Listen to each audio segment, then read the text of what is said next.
Hey there, I'm Owen Roberts. I'm applying for the Celebration of Youth Awards. I've applied for 2 awards that include mental health and volunteering as a total aspect. I did a longer video of this, about 11 minutes, and I realized that was kind of long. So I'm going to do a short one too, but I'm going to link both videos so that if you do care to see the longer one, I'll let you get to that. But I feel like 11's a lot when you say submit to 3 to 5 minutes. So anyway, my story has to do with OCD and anxiety for the mental health aspect. I spent years getting fixated and hyper-focused on germs and what people did and my guilt and everything all about it, getting scared I was going to be infected or infecting other people. And it became a lot. It got to the point that one summer I went to the ER. I went to the ER and because I couldn't leave the bathroom. I didn't think I could leave the bathroom. I didn't think at any point I'd make it to grade 12. Like I wouldn't be able to go in person. I'd have to go online because the germs were awful. I didn't leave the house at that point. It was awful. Through the time of the ER, counseling, work with a psychiatrist, medication, and the big love of my family. It took me months, but I was able to get to a point where I could go to school, and I made it to school in September. And cut to later, I won valedictorian at school.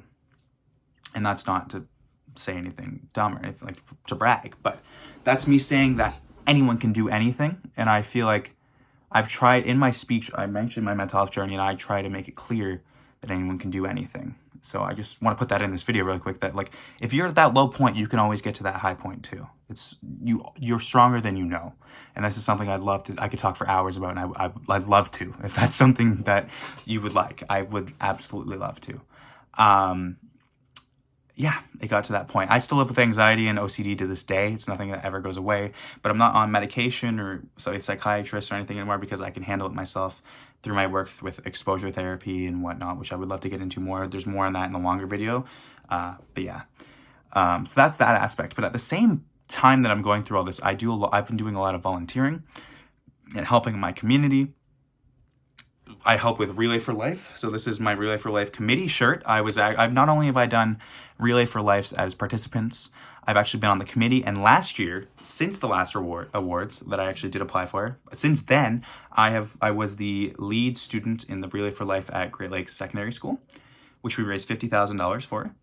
And that was my huge commitment. So a lot of these YMCA values here, I landed on that. So like with responsibility, let's say that one specifically, I had to lead a lot of people, teach them a lot about what they were going to be doing at the event, what their role was, how to get that happen. I took responsibility to do all my aspects, from getting people to sign up, to paying their amounts, to pulling pieces of the event together, to communicating to the Canadian Cancer Society, stuff like that.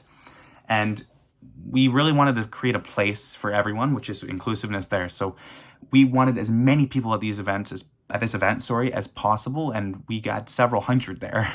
So inclusiveness was a big part of it, because cancer is something that affects all of us Canadians, as 2 out of every 5 people are diagnosed with it. So it was a big point in what we wanted to do. We believe in the good of people, so I wouldn't be doing this. Also, I should mention, in the summer, for the last 4 Augusts, I've ridden my bike for the 30 days of August to fight kids' cancer.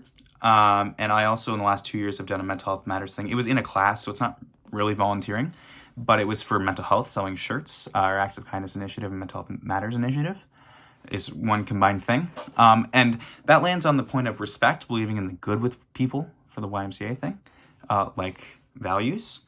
And that's like, I wouldn't be doing any of this, like these big things, trying to raise money, if I didn't believe in the good with people. Because if I didn't think there was good with people, no one would want to spend money to help something that doesn't affect them or whatever. So, I had to respect other people's decisions, whether or not they wanted to be able to pay or not. A lot of people can't, but that was me believing in the good of people, because I knew if I wanted to make change, other people did too.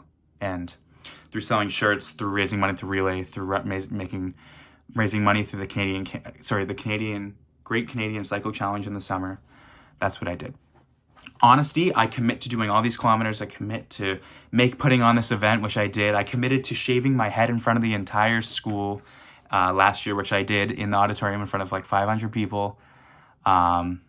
I let a random student buzz my hair, which I said I would do, and I let them.